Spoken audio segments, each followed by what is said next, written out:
Muy buenas noches a todos, bienvenidos a Plan M, un minuto antes de las 9 de la noche, ya estamos en vivo hasta las 10, en un día con mucha información. Hoy es un día, la verdad, donde ha explotado el caso Nisman por las declaraciones y la conferencia de prensa que dio la jueza federal de San Isidro y ex mujer, ex esposa del fiscal Nisman, Sandra Arroyo Salgado, que no diría que sorprendió a todos porque hace rato que venía sosteniendo la idea de que a Nisman lo mataron, pero fue muy fuerte Arroyo Salgado en su presentación con un grupo de 4 peritos de parte, asesores de la jueza de San Isidro, algunos reconocidos médicos forenses, criminólogos, y muy contundente en la presentación respecto a que para la jueza Arroyo Salgado no hay dudas de que a Nisman lo mataron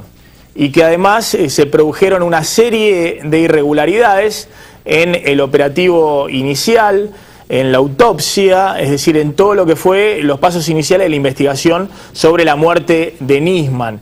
La verdad que hoy había una especie de conmoción política porque si bien la última hipótesis que manejamos de la Presidenta de la Nación también apuntaba a la idea de que a Nisman lo habían matado, lo necesitaban vivo y después muerto, pero la verdad que la Presidenta después nunca más habló del tema en particular. De hecho sigue todos los días fustigando, polemizando con el fiscal muerto, más allá de las causas de su muerte. Anoche, cuando nos íbamos del programa, publicó otra carta en Facebook y en Twitter, nuevamente criticando a Nisman, pero el gobierno o algunos funcionarios iban virando hacia la hipótesis del suicidio por distintos elementos. Algunos creen enchastran la causa, empezaron a aparecer informes que incluso fueron reproducidos y hoy se disculpó el Ministerio de Justicia respecto a que Nisman tenía un alto grado de ebriedad o de alcohol en sangre. Bueno, han aparecido fotos vinculadas al servicio de inteligencia, hipótesis respecto a una relación sentimental de Nisman con su asesor informático, con Lago Marcino, una serie de cosas que están dando vuelta, pero lo concreto es que hoy Arroyo Salgado, la ex esposa de Nisman, salió durísimo, muy fuerte, diciendo: acá no estoy dando una opinión, sino que tenemos este informe de los peritos de parte, objetivo. Ahora vamos a ir detallando punto por punto, y repitió en varias oportunidades: esto no fue un accidente, no fue un suicidio, con seguridad a Nisman lo mataron. Sí, además dijo que se trataba de un magnicidio de proporciones desconocidas, es decir, bueno, fue un crimen, lo asesinaron para sacarlo de la cancha, lo que no dijo es quién y por qué, ¿no? Esa es la gran pregunta. En eso no se aventuró la jueza federal de San Isidro, y con 2 peritos claves que son Osvaldo Raffo y Daniel Salcedo, ex comisario de la policía bonaerense. Raffo también de larga trayectoria en la policía bonaerense y de mucha experiencia. Los dos con ellos, escoltada por ellos y por otros 2 peritos, dijo por un lado que lo habían matado y dio una serie de indicios fuertes. Cuestionó sobre todo a la fiscal Viviana Fein porque dijo: hasta ahora las conclusiones fueron apresuradas y estas conclusiones fueron funcionales a los homicidas. Eso sí que fue parte de la conclusión y la acusación contra la fiscal Viviana Fein, que después salió a decir: yo no creo que haya un homicidio y no soy funcional, porque la acusó directamente con una serie de pruebas que ahora... Sí, dijo la fiscal Fein la fiscal está buscando probar un suicidio y no lo va a poder probar porque acá con toda certeza hay un homicidio. Lo dijo así, con todas las letras, con sus peritos acompañándola en conferencia de prensa. Mirá el informe, y de alguna manera esto reacomoda todo también el escenario político, porque hoy muchos pensaban que la jueza Arroyo Salgado, que siempre estuvo muy cerca del gobierno y que la presidenta especialmente se había cuidado de no criticar en su discurso, seguía polemizando con Nisman, pero Arroyo Salgado la dejaba de lado, bueno, puede convertirse en un nuevo enemigo de la Casa Rosada, porque insisto, las últimas noticias que había de la Casa Rosada respecto a la muerte de Nisman iban en búsqueda de la hipótesis del suicidio. Mirá el informe. 45 días después de la muerte de Alberto Nisman, su exmujer presentó junto a sus peritos de parte una conclusión terminante. El fiscal especial del caso AMIA no se suicidó, lo mataron. Sandra Arroyo Salgado dio a conocer un informe que descarta que la muerte violenta de su ex esposo haya sido causa de un accidente o un suicidio.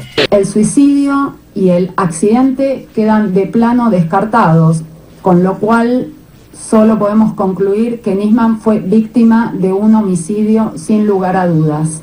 La jueza federal de San Isidro consideró que a un mes y medio de la noticia, la hipótesis de suicidio que investiga la fiscal Viviana Fein no encontró elementos de prueba.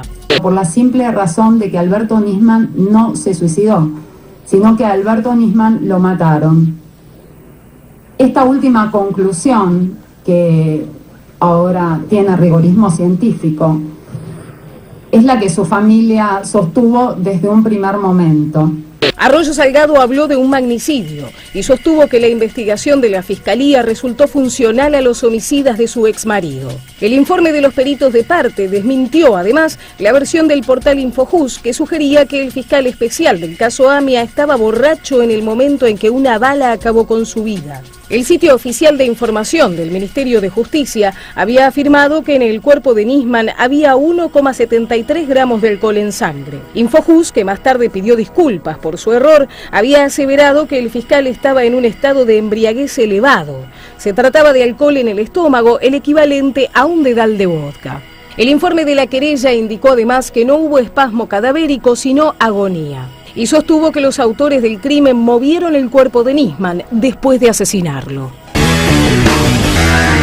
Bueno, la verdad que hoy sorprende Arroyo Salgado, no porque no creyera en el tema del homicidio, de que a Nisman lo mataron, sino porque buscó fundamentarlo con distintos datos que contradicen lo que hay en el expediente, contradicen la investigación de la fiscal Fein. Vamos a ir paso por paso, a ver, tratando de puntear qué es lo que ya se sabía y qué es lo nuevo respecto a la investigación sobre la muerte de Nisman. Y después, obviamente, el tema del día pasa por la denuncia de Nisman en sí, ¿no?, que ha tomado impulso por la apelación del fiscal Policita. Hoy la Cámara Federal dijo que convocaba a las partes, es decir, a los imputados, a los defensores de Cristina o de Timerman, para el 19 de marzo y también al fiscal para ver cómo sigue el caso. Si la denuncia de Nisman sigue vigente o la Cámara desiste de esa denuncia, lo igual que la hizo el juez Rafeca. Pero de alguna manera la Cámara está dando la señal de que quiere analizar el tema, que no quiere tan rápidamente como hizo Rafecas rechazar la denuncia por encubrimiento contra la presidenta. A ver, vamos paso por paso y a ver si podemos analizar un poquito lo que hoy dijo Arroyo Salgado. Esta frase tan fuerte: a Nisman lo mataron, lo repitió varias veces, esto es un homicidio. Hubo algunas expresiones que llamaron la atención. Nisman sufrió una agonía. Tuvo una hora de la muerte que no es la que está en el expediente. Movieron el cuerpo. Dice que el cuerpo finalmente, como se encontró, no fue la posición que originalmente tenía el cuerpo de Nisman.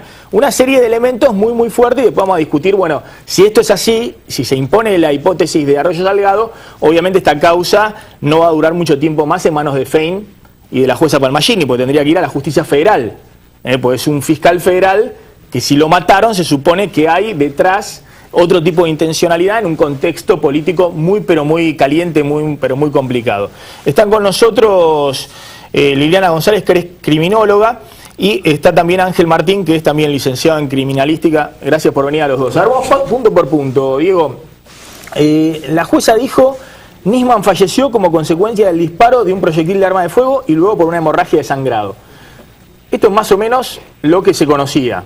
Sí, bueno, hubo dos estudios, del barrido electrónico, que demostraba que no había restos de pólvora en la mano de Nisman, y bueno, eso lo confirman los peritos de parte, insisto, que encabeza Osvaldo Raffo, perito forense. Bueno, el otro punto también se sabía, por eso después les voy a pedir sobre las novedades a los criminólogos. La pistola Versa calibre 22, provista por Diego Lagomarsino, fue efectivamente el arma utilizada para dar muerte. Sí. En esto coinciden los peritos de Arroyo Salgado con los peritos oficiales del expediente de la fiscal Fein. El tercer elemento, el barrido de pólvora realizado en las manos de Nisman, dio resultado negativo, exactamente lo mismo que decían en la pericia oficial, y también este punto, ¿no? El cuerpo tenía cafeína y un nivel de alcohol compatible con una mínima ingesta de alcohol. Sí, este es un dato importante porque contradice sobre todo la información que habíamos comentado ayer y que surgía del sitio Infojust, del Ministerio de Justicia, que decía que Nisman tenía alcohol en sangre, 1,73, cuando en realidad era alcohol en el estómago, que bueno, eso... Y es una muy baja dosis que no influyó de ninguna manera en el desenlace. Exacto. Nosotros lo que comentamos ayer, por eso lo pusimos dentro de signo de interrogación y resaltamos que la fuente era el Ministerio de Justicia, que llamaba la atención, pusimos entre signo de interrogación, estaba en estado de embriaguez al momento de morir, informe del Ministerio de Justicia. Hoy el Ministerio de Justicia echó al funcionario que dirigía el portal del Ministerio Informativo y además pidió disculpas. Dijo sí, antes incluso de la conferencia, antes de la conferencia de Arroyo Salgado. Exactamente. Es decir, le voy a preguntar a Ángel Martín, ¿está confirmado que el alcohol en estómago que había, los grados de alcohol que tenía Nisman, eran, como dice la doctora Arroyo Salgado, mínimos? Es decir, cafeína y alcohol mínimos y no tiene ninguna incidencia en el desenlace, en la muerte de Nisman. Son propios de un consumo social admitido por todos, ¿no? Es decir, no es algo relevante a la hora de investigar el crimen. No, para nada. Bueno, otro de los elementos de los peritos de Arroyo Salgado, y acá sí empiezan las diferencias con la pericia oficial de la fiscal Feine, es que dice que no existió espasmo cadavérico porque hubo agonía.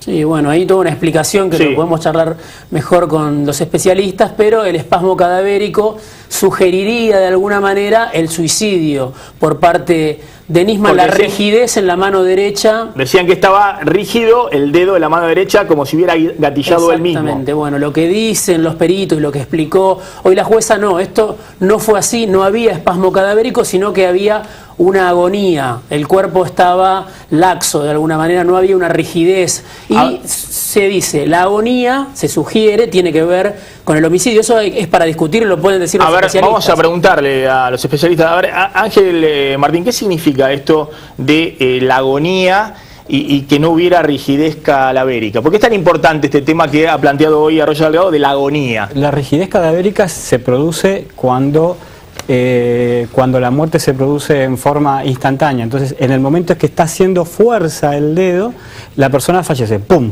Y quedó el dedo ahí. Ese es el famoso espasmo cadavérico. Para que tengas una idea, se ve frecuentemente en las guerras, ¿sí? Cuando los soldados, los combatientes eran heridos de muerte y la muerte era instantánea. Antes, cuando se usaban calibres de grueso calibre para este tipo de contiendas, la mayoría tenía espasmo cadavérico. El espasmo cadavérico, el combatiente iba corriendo, era sorprendido por el disparo, moría en forma instantánea y quedaba en esa posición. Ese es el espasmo cadavérico. Trayéndolo a toda esta explicación, a este caso, cuando se produce la compresión del músculo, ¿sí? ¡Pum!, se produce el disparo, se produce la muerte en ese momento. Este es el espasmo cadavérico. Sí. Ahora, ¿por qué hablan de agonía? Porque si la muerte es instantánea, en el momento en que el músculo está tenso, ¡paf! Si hay agonía, ya está, ya se fue esa tensión en el músculo durante la agonía, así haya sido poca esa agonía. ¿Y cuál es la relevancia? Pues dicen que en este caso Rafo, que es un perito forense, tengo entendido, muy reconocido, que ha hecho muchísimas autopsias, dice que acá hay una relevancia de que haya habido agonía y por lo tanto no había espasmo cadavérico. ¿Por qué es importante esa información que hasta ahora no estaba en el expediente? Porque no son dos datos que puedan estar en un mismo cuerpo. O hay espasmo cadavérico o hay agonía. Pero algo sugiere, la agonía sugiere que fue un asesinato y el espasmo cadavérico sugiere que fue un suicidio. El espasmo cadavérico en el dedo utilizado para presionar la cola del disparador sugiere el suicidio. La agonía borra ese eventual rigidez cadavérica. Es decir, que acá le pregunto a la licenciada Liliana González, licenciada también en criminalística. Es decir, que acá hay dos elementos que los peritos de Arroyo Salgado dicen descartan el suicidio. Uno, de que no había pólvora en la mano. Exacto. Y dos, este hecho de que hubo agonía y no hubo espasmo cadavérico. Esos dos elementos... Claro, en un primer momento se decía que tenía la mano como que hubiese apretado el gatillo, sí, con lo cual se suponía que había espasmo cadavérico. Pero evidentemente después de esta pericia surge a las claras de que el espasmo cadavérico, que se diferencia de la rigidez cadavérica, no ha existido. Y yo intuyo que esa posición de los dedos puede haber sido mantenida después de esa situación. Es tan así que la fiscal ha sido muy cauta y ha dicho que no iba a leer determinados pasos y determinados datos de la pericia porque respetaba el procedimiento y que podían entorpecer el procedimiento de la causa. Yo creo que quizás allí enfoquen en la situación de por qué tenía los dedos en una situación de espasmo cadavérico. Pero más allá de eso, esta persona, con referencia a la agonía, había perdido mucha sangre y si hubiese muerto en un primer momento no hubiese perdido nunca la cantidad de sangre que perdió. Generalmente las personas cuando mueren ya no despiden sangre. La extracción de la sangre en el cuerpo humano se produce durante el tiempo que la persona está viva. Con lo cual, si había un charco de sangre y ellos lo pudieron ver en las fotografías, es clarísimo que la persona tuvo una sobrevida. Esto no quiere decir que no haya intentado suicidarse, que haya sido un suicidio o un homicidio. Lo que sí no se puede descartar son las dos posiciones, las dos teorías, el homicidio y el suicidio. Y creo que la fiscal Fein se está circunscribiendo pura y exclusivamente a la teoría del homicidio, dejando de lado del suicidio. Perdón, del suicidio, dejando de lado esto tan importante, siendo un caso tan sensible, y las dudas precisamente de la familia y de la querella, planteando la posibilidad de un homicidio. Bueno. Y por otra parte, para el Poder Ejecutivo, más allá de que para ellos puede haber sido una muerte por homicidio o por suicidio, creo que lo importante sería que se esclarezca el hecho, cualquiera sean los motivos por los cuales Bueno, otro de los elementos del informe de los peritos de la doctora Arroyo Salgado, bueno, acá sí, esto ha generado verdaderamente una gran repercusión, porque es un elemento que, vamos a ver cómo se comprueba, pero es un elemento claramente que no estaba en el expediente. El cuerpo fue movido, dice Arroyo Salgado, la posición en la que fue encontrado el cuerpo no fue la que tenía al momento de la muerte, no fue la final. Bueno, esto es un elemento importante, le pregunto al licenciado Martín. Es importante en cualquier investigación saber si el cuerpo se movió o no se movió y ver cómo se movió y por qué se movió. Si el cuerpo fue movido respecto a qué momento, respecto al momento del disparo, respecto al momento en que entraron primeramente al departamento. Recordemos que intentaron abrir la puerta del baño para poder ver. Ese movimiento pudo haber movido el cuerpo por el hecho de que tenemos información de que el cuerpo estaba recostado sobre la puerta. Y pero después dijo la fiscal Fein, aclaró que había un espacio suficiente para poder entrar al baño sin problema. Claro, ¿no? Pero ahí hay contradicciones, Maxi, porque por un lado nos dicen que metieron un endoscopio, que habrían y por otro lado dice la... No, después lo aclaró, eso había sido algo que dijo Bernie en su momento, y que después la fiscal Fein lo corrigió, que entraban de costado, pero entraban al baño sin problema, claro, pero que no era necesario meter la mano para fotografiar el baño. Pero entre que Bernie describe esa situación y llega la fiscal, pasa un tiempo. Usted lo que dice que puede haber, todos estos elementos pueden ser elementos también de contaminación del lugar. Como consecuencia de tratar de ver qué era lo que había sucedido del otro lado, o como una intención de querer, bueno, vamos a ver en qué estado está esta persona, a ver si podemos ayudarla o no. Hay 3 horas, ¿no? Desde que se va a Bernie hasta que llega la fiscal. Bueno, y el otro elemento, ¿no? La data de la muerte fue de más de 30 horas contadas hacia atrás a partir del inicio de la autopsia, que fue el lunes siguiente, entre las 8 y las 10 de la mañana, con lo cual la data de la muerte muy probablemente fue o hacia la medianoche del sábado o en la madrugada del domingo, y esto un poco contradice la idea que tenían hasta ahora, que había sido hacia el mediodía del domingo. No sé si es un tema relevante, pero ¿por qué? Es relevante porque las personas que ingresaron al departamento en ese momento quizás no han sido tenidas en cuenta con anterioridad. Bueno, las cámaras van a verificar quiénes entraron o no entraron en esa franja horaria. Ahora, a mí lo que me llama la atención es que han hecho solamente el examen del humor vítreo, no basándose en teorías ya internacionales respecto también de la urea y de determinados datos de ADN que existen en el humor vítreo, que es una sustancia gelatinosa que está detrás del cristalino, que eso casi determina la hora de la muerte de la persona. Y solamente, por lo que dijo la fiscal, analizaron el potasio. ¿Qué significa eso? A ver, es mucho más preciso el otro examen. Es un examen para saber exactamente la hora de fallecimiento. Porque este tiene una duda de 4 horas para atrás y 4 horas para adelante. Está en nuestros estudios también el doctor Gustavo Enrique Lastra, que es abogado penalista, especialista en armas. Gracias por venir, doctor. A ver, este elemento, ¿no? Respecto al arma, se confirma que es la calibre 22, la Versa que le entregó Lago Marcino.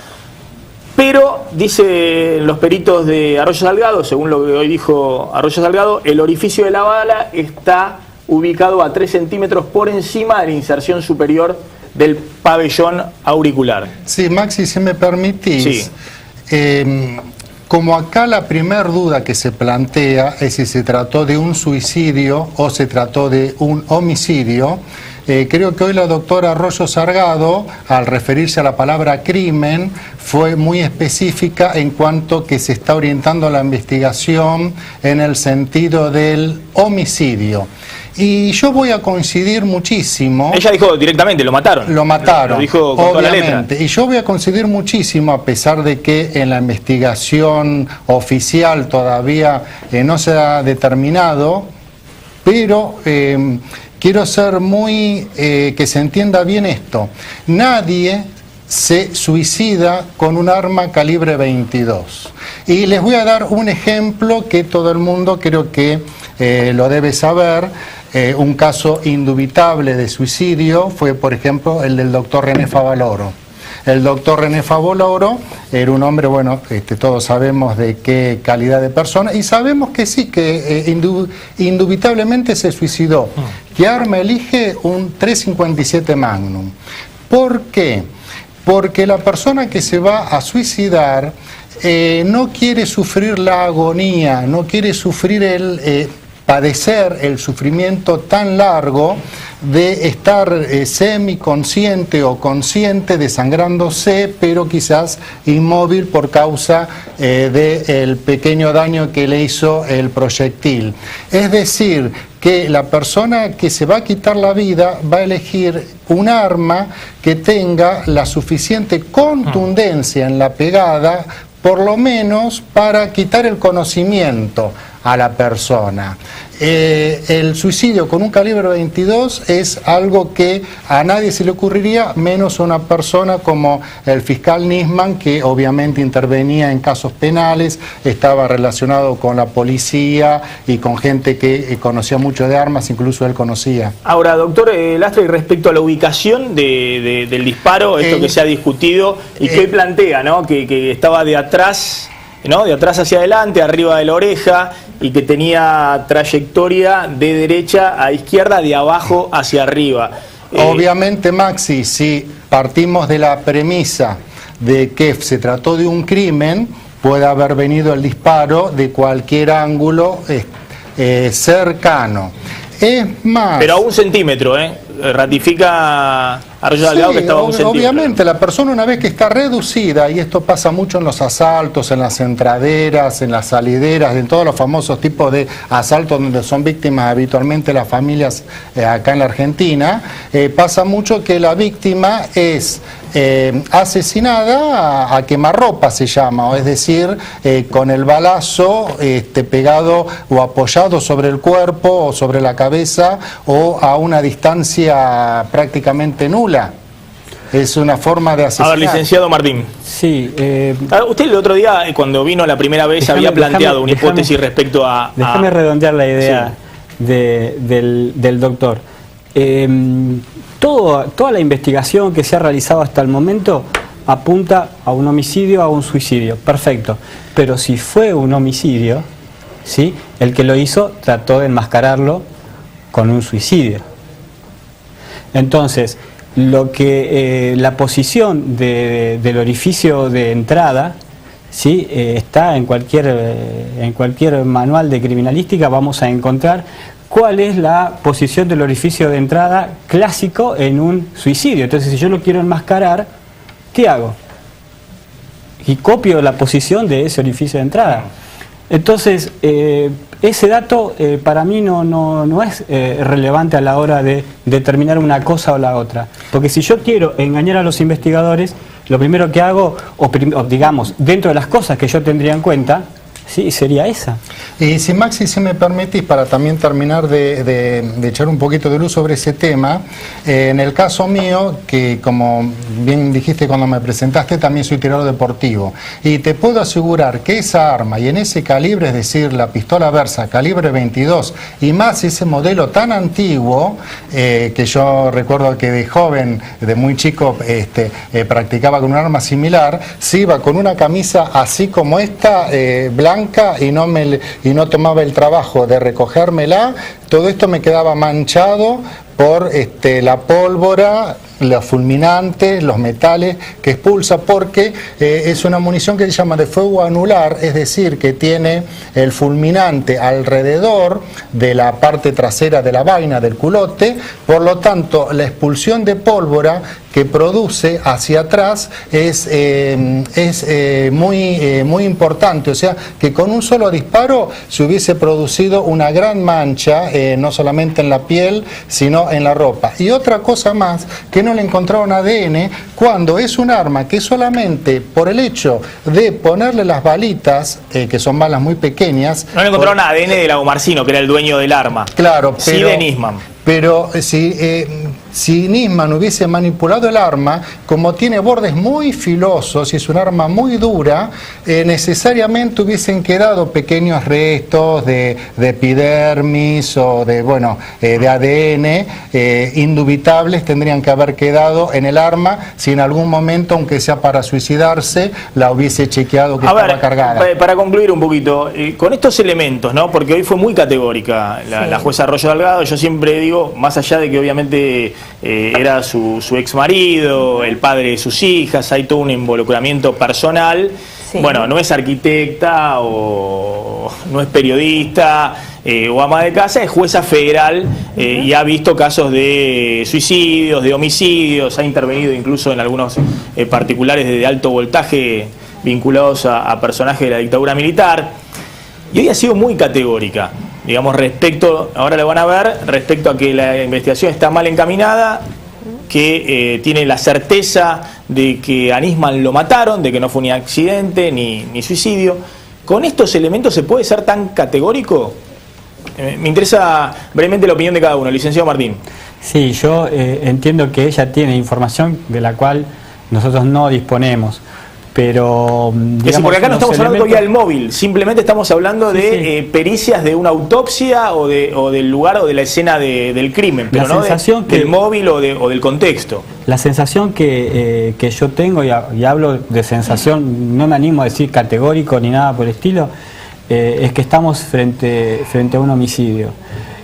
Lo que plantea Arroyo Salgado es cierto, no podemos buscar la respuesta de este homicidio en el manual de criminalística 1, 2, 3. No, acá necesitamos una fiscal con mucha imaginación, una fiscal con mucho asesoramiento externo, personas muy amplias de criterio para poder encarar una investigación acorde a los potenciales homicidas.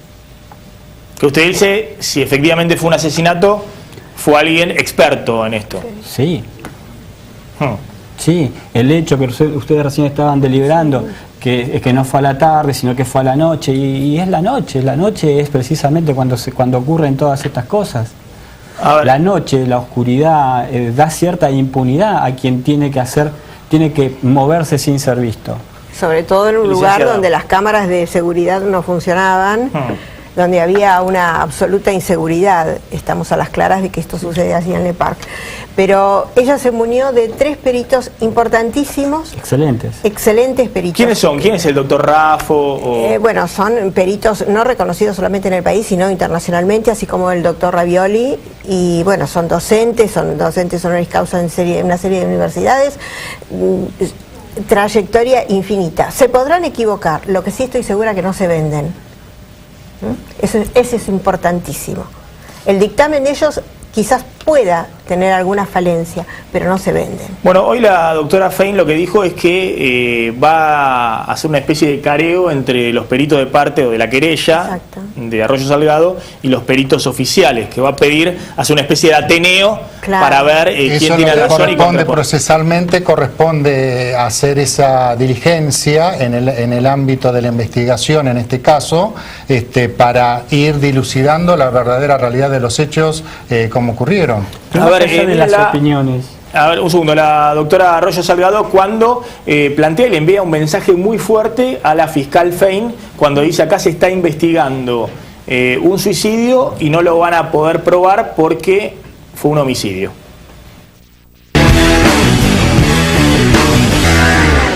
Hasta ahora y a poco de cumplirse 2 meses del hallazgo sin vida de Alberto Nisman, la investigación de la causa llevada adelante no ha podido comprobar la única hipótesis sobre la base de la que vino encarando todo su trabajo en exclusiva la fiscal. Lógicamente que el suicidio que se pretende comprobar no podrá ser acreditado por la simple razón de que Alberto Nisman no se suicidó, sino que a Alberto Nisman lo mataron. Bueno, Diego, con esta forma categórica que tuvo hoy Arroyo Salgado, también de alguna manera en algún momento va a pedir la recusación de la fiscal Fein y de la jueza Palmagini para que salga de la órbita de la justicia ordinaria de la ciudad y vaya a la justicia federal. Sí, hoy la fiscal habló. Hasta ahora no lo ha pedido formalmente. Habló después la fiscal, cuando terminó la conferencia, un rato después habló la fiscal Viviana Fein, dijo yo estoy trabajando con mucha tranquilidad, no me siento cuestionada. Hasta ahora nadie pidió por escrito, ni impugnó por escrito mi tarea, pero evidentemente de lo que dijo hoy la jueza Arroyo Salgado se desprende que en algún momento lo va a hacer, porque dijo claramente, fueron funcionales estas conclusiones precipitadas y equivocadas, fueron funcionales a los homicidas, así que seguramente habrá una impugnación y puede ser que pase al fuero federal, ¿no? Sí, muy fuerte también, muy enojada con algunos funcionarios nacionales, que insisto, tenía muy buena relación la jueza federal de San Isidro, pero dijo que no le atendieron los llamados telefónicamente cuando hizo desde Europa esa misma noche a distintos funcionarios nacionales que se encontraban en el lugar, ni a los pedidos previos a la autopsia, que quería participar los peritos de la querella o de parte en la autopsia y que Fein no hizo lugar. Y sí, si ves los movimientos de la jueza Arroyo Salgado, si bien es muy cauta y su lenguaje es muy cuidadoso, te vas a dar cuenta que estuvo en la marcha del 18 de febrero, que estuvo junto a la oposición en el Congreso y que asistió esta semana al discurso inaugural de Lorenzetti del año judicial, ¿no? Con un perfil bajo, en un segundo plano, pero estuvo ahí y muchos no la esperaban. Fue en señal, muchos lo interpretaron, en señal de respaldo a Lorenzetti también. La falta de participación de peritos de parte a la autopsia derivó en conclusiones parciales, dice Arroyo Salgado, precipitadas e inequívocas, contribuyendo a entorpecer la búsqueda del o los homicidas. Eso fue un grave error de la fiscal, no haber citado a las partes.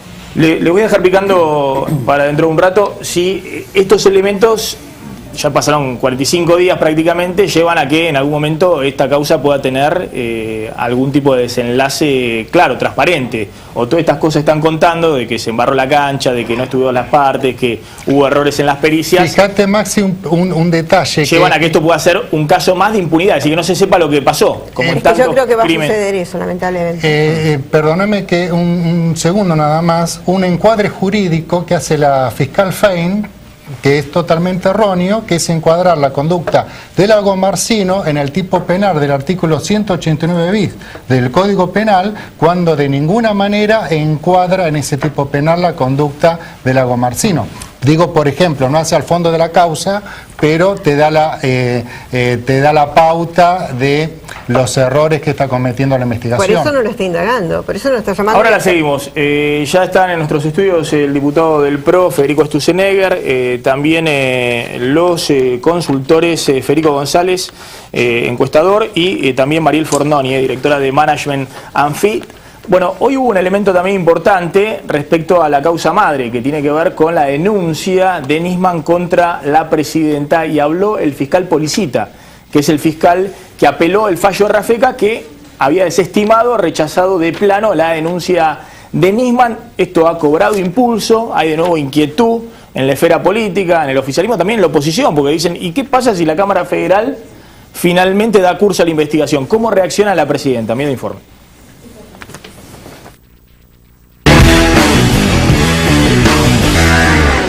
Después de apelar el fallo del juez federal Daniel Rafecas, el fiscal Gerardo Policita salió a fundamentar por qué cree que hay que investigar la denuncia de Alberto Nisman contra la presidenta. Lo que no podemos en una investigación seria, donde están imputados personas de tan alto nivel gubernamental y que se ha generado tanta controversia, quién tiene razón, es no profundizar y decirle a la gente, bueno, esto es cierto, esto no es cierto, mínimamente hay que hacer las medidas. Aunque dijo que tiene una relación cordial con Rafecas y que lo respeta, el fiscal dejó en claro sus discrepancias con el juez. Policita afirmó que no tiene ninguna duda de que el fiscal especial del caso AMIA redactó la denuncia contra Cristina por encubrir el atentado. Ahí está la diferencia. Yo no opino por íntimas convicciones en relación a esto, si no me cayó la boca. Yo pregunté. Yo averigüé. El fiscal hizo hincapié en la necesidad de citar al exdirector de Interpol, Ronald Noble, para que confirme si escribió el mail que Héctor Timerman presentó como argumento concluyente. Quiere saber si es cierto que el gobierno argentino no pidió que se levanten las alertas rojas sobre los iraníes acusados de participar en el atentado a la AMIA. Policita aseguró que en ningún momento se sintió condicionado y sostuvo incluso que cuenta con el respaldo de la Procuradora General de la Nación, Alejandra Giles Carbó. Hay títulos que me dicen que soy de un servicio, otros que soy un golpista, otros que soy un héroe, y la verdad que no soy nada de eso, soy un simple fiscal que está cumpliendo su trabajo y que quiere dar una explicación a lo que está ocurriendo. Las declaraciones del fiscal coincidieron con una nueva carta de la presidenta. A través de las redes sociales, Cristina Fernández de Kirchner volvió a remarcar las contradicciones de Nisman, cuestionó el discurso del premier israelí Benjamín Netanyahu en Estados Unidos y afirmó que el atentado a la AMIA fue un daño colateral de una guerra ajena. Ahora, la Sala Primera de la Cámara Federal debe decidir si le da curso a la apelación de Policita y ordena continuar con la investigación. ¿Qué pasará si la justicia decide que hay elementos para investigar a Cristina por encubrimiento? Ahora vamos a hablar con Fornoni y con Federico González, porque es muy impresionante una encuesta que vi de Management Fit respecto a, bueno, cómo cae en la opinión pública esto, ¿no? ¿A quién le creen? Ahora, Cristina todos los días está polemizando con el fiscal muerto. Y para colmo, ahora sale la jueza Arroyo Salgado a decir que lo mataron. Entonces yo no sé si es una estrategia política razonable estar todos los días, lo hizo el domingo, lo hizo el lunes, lo hizo anoche, polemizando, una solicitada en los diarios el día anterior, hablando de que el fiscal muerto buscaba un efecto político desestabilizador. Pero hoy sale la mujer Arroyo Salgado a decir, miren que lo mataron, Federico Sturzenegger, bueno, ¿en qué estado, gracias por venir, en qué estado estamos desde el punto de vista político? ¿Cómo esto se elabora dentro de la dirigencia política? Me parece que sigue el tema, ya sea por la presidenta o por los informes de Arroyo Salgado, no se los puede correr de la escena. Y me parece que no es para menos, ¿no? Digamos, es parte, digamos, yo creo, digamos, el deterioro institucional que está viviendo Argentina, que tiene el ámbito de la justicia, tiene el ámbito del Congreso y tiene el ámbito de la prensa libre, ¿no? La denuncia de Nisman tiene una línea argumental, me parece muy clara, que es que lo que me parece que lo que las escuchas de alguna manera contribuían a lo que dice el propio memorándum es que había un objetivo atrás que era el tema de las alertas rojas, ¿no? Y me parece que la sociedad se merece la investigación de ese punto. Y me parece que ojalá se avance en ese sentido. Entonces me parece que, bueno, nuestra posición es la que me parece siempre vamos a tener y la que Mauricio va a tener si es electo presidente, que es la independencia de la justicia, que la justicia actúe, que la justicia tenga que tener la colaboración del gobierno que esté de turno Me parece que bueno, esos son los cambios que Argentina necesita para volver a tener república.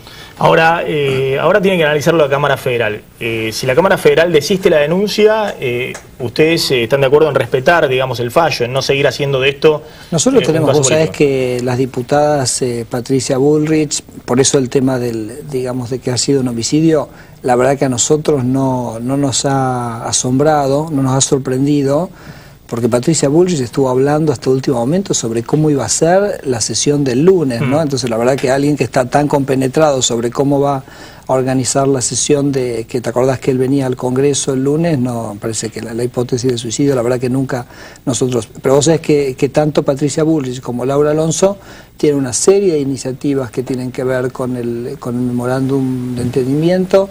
Me parece que son cosas que van a seguir adelante, y con respecto específicamente a la causa Nisman, bueno, serán las distintas instancias judiciales las que tengan que seguir su curso. Le dejo ahí picando una pregunta, porque hay muchos que dicen en la dirigencia política, y la verdad que la denuncia de Nisman, más allá de que muchos coinciden con el fiscal Policita, merece ser investigada, tal vez mejor en este escenario político que quede en un segundo plano y que la campaña electoral siga, digamos. Porque dicen, bueno, si la Cámara Federal llega a tomar el expediente, ¿cómo reacciona la presidenta? Yo lo que he escuchado... Y si la presidenta patea el tablero, y si la presidenta sigue de esto haciendo... Claro, nosotros tuvimos un discurso... Un casus belli. Nosotros tuvimos un discurso de la presidenta el domingo... Más aplacado respecto a lo que había sido. La verdad que uno entró al recinto con... A ver, la presidenta nos ha... En otras instancias de su discurso de apertura de las sesiones ha impulsado iniciativas que han sido muy dañinas para la República. La verdad que el discurso que dio el domingo fue un discurso, la verdad que bastante carente de visión global, era simplemente básicamente se limitó a repetir lo que los ministros le habían ido pasando, sin ninguna visión, sin ningún balance de su gestión. Yo creo que el balance de su gestión no resiste ni siquiera a los números del INDEC.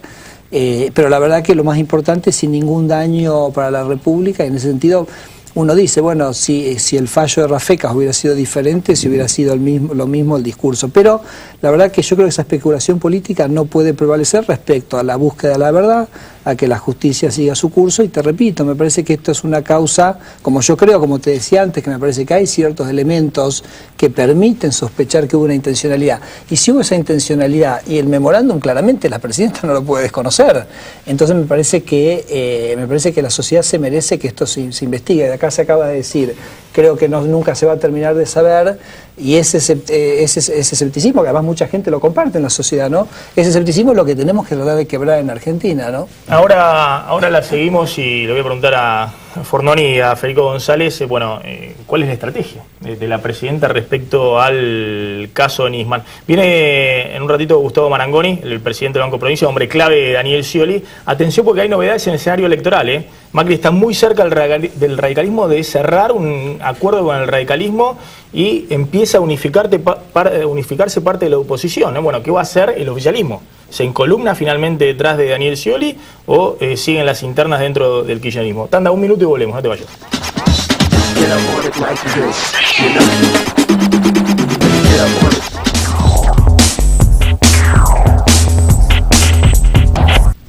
Córdoba, territorio de la industria metalmecánica, automotriz y de autopartes. Aquí, como en toda la Argentina, a la hora de renovar sus maquinarias, las empresas piensan en Adrián Mercado. Adrián Mercado, el placer de operar con el que sabe. Relojes Feró, para marcar los momentos inolvidables. El mejor regalo para ella, para él y para vos, con su colección de diseños exclusivos. Relojes Feró, adquiéralos en las joyerías y relojerías más importantes del país. Tecnistone, mesadas de cuarzo del más alto nivel, al costo de un buen granito. Coméntelo con su arquitecto o desarrollador.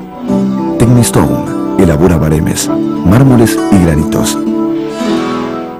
Varonil Viste a Maxi Montenegro. Trajes a medida y etiqueta para niños y hombres. Venta por mayor y menor. Todas las tarjetas, 12 pagos sin interés. ¿En qué se parece un cosecha tardía de Norton al novio de Guillermina? Bueno, Guille, mi amor, quiero aprovechar, gracias, que estamos todos juntos para pedirte si me alcanzás la copa. En serio, lo que te quería pedir es la servilleta.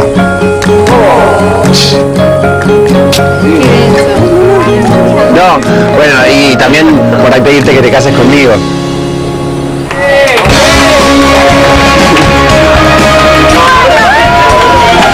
Es fresco y dulce, como a vos te gusta. Cosecha tardía, de Norton. ¡Dale, dale! ¡Sale! ¡Toma! ¡Dale! ¡Correte! ¡Sí! ¡Dale, dale, dale! ¡Sí, sí, sí! ¡Vamos! ¡Jugando esto soy un monstruo! Cada vez somos menos raros los bichos raros que elegimos Cunnington Cola. Cunnington, corta la sed.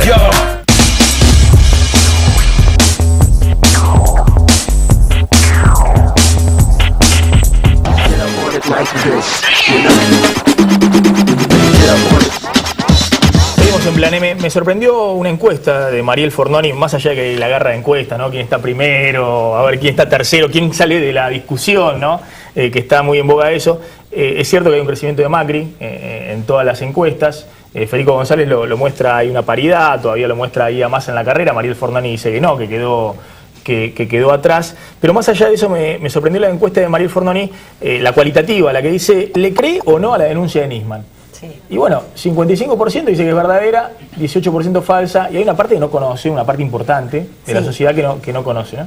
Sí, me parece que acá hay como dos vías, ¿no? Una que tiene que ver con la batalla en la justicia y otra en la opinión pública. En la opinión pública, la verdad, nosotros medimos una semana, 2 días después de la muerte de Nisman, y después volvimos a medir a la otra semana, y los resultados fueron muy similares. El 70% de la gente decía creer que nunca se iba a saber la verdad, creía que había sido un homicidio y además creía que la denuncia de Nisman era verdadera, ¿no? Esto es independiente, a ver, yo no puedo decir cuánta de esa gente, seguramente muy poca, ha leído la denuncia o tiene seguramente la mayoría no la leyó suficiente. Sí, esa es la otra placa, ¿no? El 70% cree que nunca se va a saber la verdad. Cree que nunca se va a saber la verdad, y es un escepticismo generalizado en esto, ¿no? Entonces, más allá de lo que diga la justicia, de la batalla judicial, creo que la gente tiene una opinión en esto, y es que, en definitiva, creo que la marcha del 18, la gente sintió que se había pasado una raya, ¿no? Y creo que esto fue lo que generó semejante autoconvocatoria. Pero por otro lado también está acostumbrada a este tema de la impunidad, y que en definitiva todo queda sin resolver, ¿no? Por eso creo que fue muy contundente, y esto pasó 2 días después de la muerte de Nisman, y lo volvimos a preguntar una semana después, y los números fueron similares, es decir, el 70%... Ahora la pregunta es, ¿y cuál es la estrategia de la presidenta? Porque la verdad que seguir debatiendo con Nisman y seguir insistiendo que era un desestabilizador o que era parte de un complot o esto o lo otro, la verdad no se entiende en medio de un escenario electoral. Yo creo que acá lo que habría que revisar es el significado de la palabra estrategia. Porque la estrategia suena a algo que, bueno, es producto de un cálculo, una reflexión, y que hoy puede ser una y mañana puede ser otra. A mí me parece que el comportamiento de la Presidenta, más que entenderlo en términos de cuál es la estrategia que está llevando a cabo ahora, es cuál es el modo de hacer política de Cristina. Entonces me parece que el modo de hacer política de Cristina es invariablemente el mismo. Ante un hecho amenazante, yo respondo redoblando la apuesta. Soy la dueña de la verdad, no tengo dudas, esto es así y no me importan las consecuencias, porque pensar en otros términos sería pensar en términos de los relativismos, pensar en términos de la parsimonia en cómo se dicen las cosas, y yo creo que eso es ajeno al espíritu de la Presidenta. Ahora, ¿cómo cambia el escenario que la ex mujer, ¿no? Sale a decir lo mataron? Porque ahí ya no solamente estás contendiendo con el fiscal muerto, sino con la madre de las hijas que dice que lo mataron. Yo creo que cuando hay algo... Todo el mundo te dice en el manual de política, mirá, bueno, dejá que la justicia lo resuelva y no sigas metiéndote en ese tema. Está bien, pero yo creo que eso implicaría que, ante ese tipo de evidencias, la Presidenta va a cambiar su estrategia. Sí. Ahora, esto es mi conjetura. Para mí no la va a cambiar, sino que la va a maximizar. Y bueno, y en todo caso hay un nuevo enemigo, en este caso una nueva enemiga, a quien habrá que, digamos, con quien habrá que confrontar. De todas maneras, ya el segundo día en su carta de Facebook, la Presidenta dijo que creía sin también dudas, pero sin pruebas, que era un Sí. homicidio. De todas maneras, también concuerdo con Federico en el tema de un discurso muy calmado en su primera parte en la legislatura, y también producto de los carteles, ¿no? Con la muerte de Nisman, el giro en el discurso, donde claramente pone enfrente en este redoblar y ir por más sus dos grandes enemigos, que son fundamentalmente los enemigos que va a tener de cara a su nuevo lugar, que es el llano, que son la justicia y los medios. A ver, voy a hablar con Gustavo Marangoni, pero ¿hay acuerdo con el radicalismo? Hoy estuvieron foto Macri con Ernesto Sanz. Ayer Ernesto Sanz nos dijo acá que sí, que él quiere ir con la propuesta de una gran interna en agosto, el radicalismo con Macri, y de ahí salga un candidato a presidente. Yo creo que hay una gran voluntad de juntar a la gente que coincide en ciertos valores básicos, de cómo gestionar, de la honestidad en la función pública, de la república, del respeto. Tenés Carrió, tenés Reutemann, que de alguna manera ya lo han avalado. Creo que soy muy optimista que, digamos, se va a avanzar más con el radicalismo, pero es la coalición de los valores, y me parece que eso es lo que es verdaderamente distintivo en este caso. Gracias por haber venido. Quédense un segundito a los encuestadores, que ahora que dice Marangoni se está uniendo a la oposición, si esto es un desafío nuevo para el oficialismo. Gustavo Marangoni, gracias por venir. Gracias por la invitación. Ahora, ¿qué pasa con esta unificación de la oposición? No nos vamos a escapar del tema Nisman, que quiero hablar del tema Nisman, pero se une el radicalismo con Macri. ¿El oficialismo tiene que también encolumnarse en algún momento atrás de alguna figura si no pierde la elección? A ver, nosotros hace mucho tiempo sostenemos que la elección va a ser una competencia, digamos, entre dos miradas, entre la del Frente para la Victoria y entre la del PRO, que en última instancia parece estar transitando el camino de unir todo lo que esté en contra. Yo respeto, por supuesto, la opinión de Federico, de lo que le acaba de explicar en cuanto a la percepción que tiene él. Yo creo que hay otra explicación, es la unión de todos los que no quieren que gane el Frente para la Victoria. Es decir, y ahí no quiero caer en el remanido tema de que hay muchas alianzas que son fáciles de hacer y difíciles de sostener, pero la experiencia de la política argentina señala eso. Creo que evidentemente ahí hay muchas cosas combinadas o mezcladas. La semana pasada Macri decía que él reivindica un 100% los valores del justicialismo y se establece un acuerdo con Elisa Carrió, que dice que prácticamente que el justicialismo es una suerte de movimiento dictatorial, antidemocrático, etcétera, etcétera. Me parece que es legítimo que se junten, están en todo su derecho de hacerlo, y nosotros en el ámbito del Frente para la Victoria iremos a paso como corresponde y como marca la ley y competiremos. Ahora, Marangoni, ayer Sanz decía incluso que él quería que no sea solamente Macri y el radicalismo, sino hasta Massa. O sea, y ojo que si ahí hay una gran interna opositora, gana la elección, ¿o no? Si de ahí sale un solo candidato entre Massa, Macri y el radicalismo, ¿con qué le enfrenta el oficialismo? Hasta el momento sabemos lo que no quieren, que no quieren que continúe el Frente para la Victoria. Lo que habría que saber es qué es lo que quieren y si articulando un frente tan variopinto lo van a poder lograr. Entonces, yo creo que esto es importante sopesarlo en el momento de que los ciudadanos tengan que elegir. A mí me parece que esas alianzas tan laxas con el solo propósito de impedir que otros ganen, después tienen dificultades de gobernanza, tienen dificultades de gobernabilidad. Es un problema de ellos. Nosotros nos preocupamos, digamos, por las pasos que tenemos por delante y por supuesto también después para continuar, y en este sentido Daniel ha sido claro y es claro. Hace 12 años que tiene pertenencia al Frente para la Victoria, dice lo que suscribe, plantea un horizonte de futuro. De momento no escuchamos tantas cosas del otro lado. Una pregunta para Marangoni. Sí, hoy estuvo la presidenta, reapareció otra vez con Florencio Randazzo en un acto.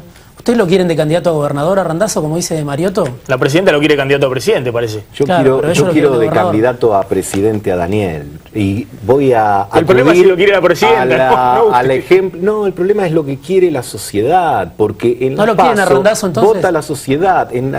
Queremos a Daniel Scioli.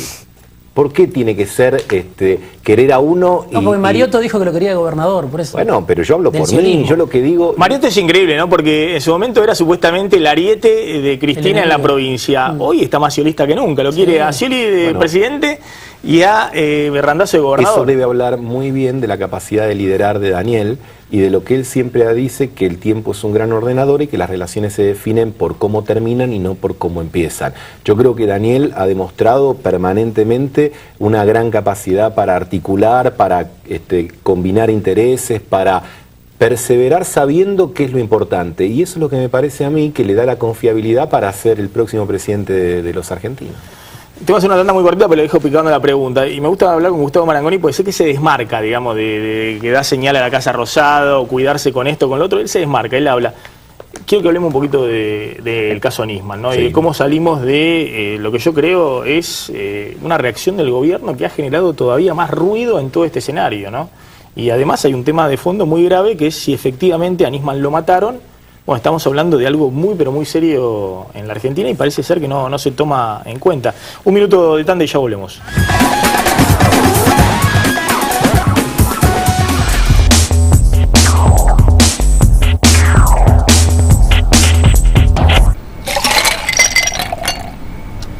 ¿En qué se parece un cosecha tardía de Norton al novio de Gisela?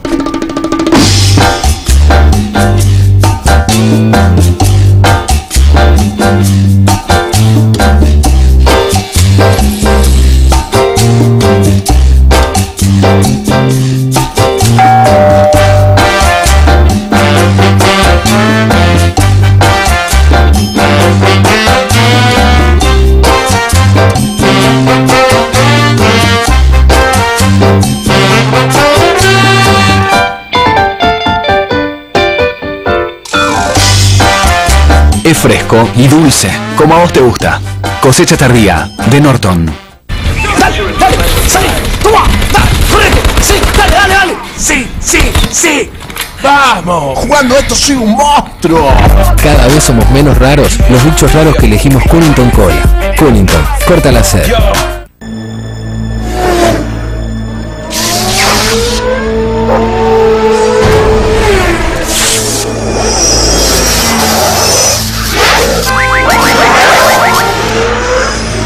Internet de alta velocidad. 10, 20, 40 y hasta 100 megas. Sí, escuchaste bien, 100 megas. Llama ahora al 3969-2222. Telecentro.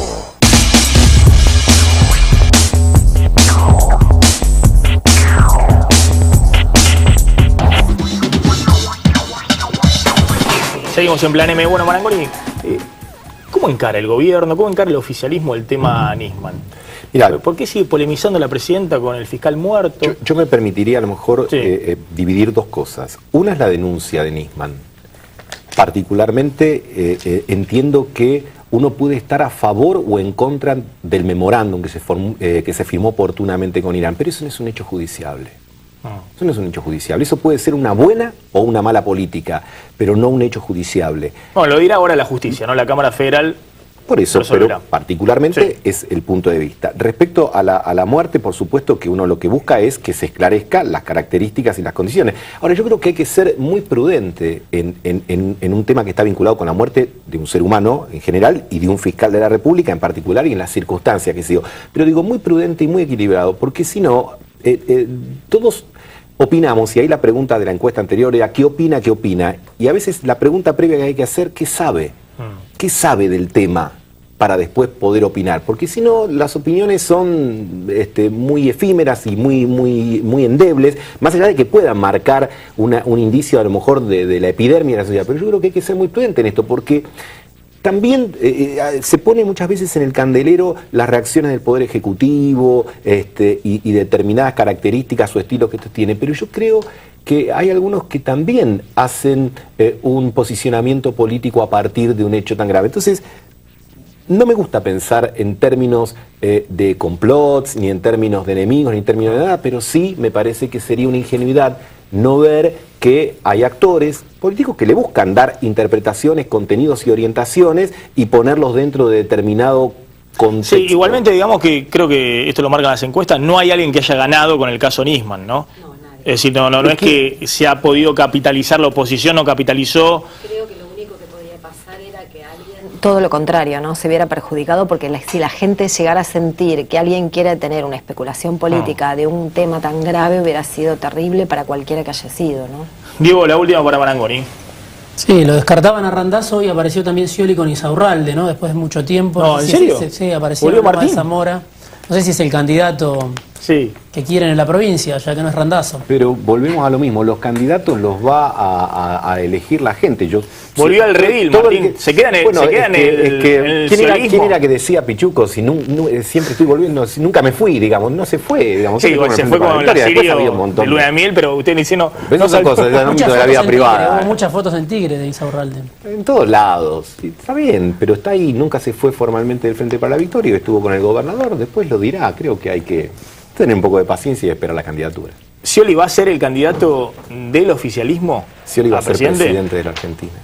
Scioli va a ser primero candidato del Frente para la Victoria, convalidado por la gente en una elección de la primaria, y después va a ser el presidente de la Argentina porque es el que mejor interpreta lo que la sociedad necesita y tiene una visión de futuro, es consecuente, no estuvo a los saltos de aquí para allá. Scioli es Scioli, confiable, previsible, el camino seguro. Le pregunto la última a los encuestadores, ¿y si se une la oposición? Si hay una gran interna, Massa, Macri, el radicalismo. Yo creo que toda la opinión, toda la oposición unida, la gente hoy no está buscando, júntense para ganarle a alguien, porque hay un gobierno que termina y hay otro nuevo que comienza, pero no hay necesidad de ganarle a alguien, y tanta alianza genera alguna desconfianza en la sustentabilidad, ¿no? Sí, yo estoy de acuerdo. Una unión de todos es inviable y contraproducente.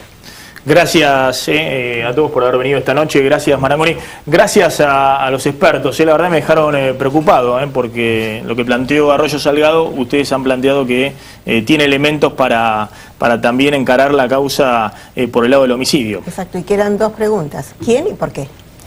Gracias también por haber venido esta noche a Plan M. Nos estamos despidiendo, quédense en Canal 26, ya llega María O'Donnell con sus 50 minutos. Nosotros nos reencontramos mañana, noche de viernes, noche de picada con periodistas aquí en Plan M. Chau, pásenla bien.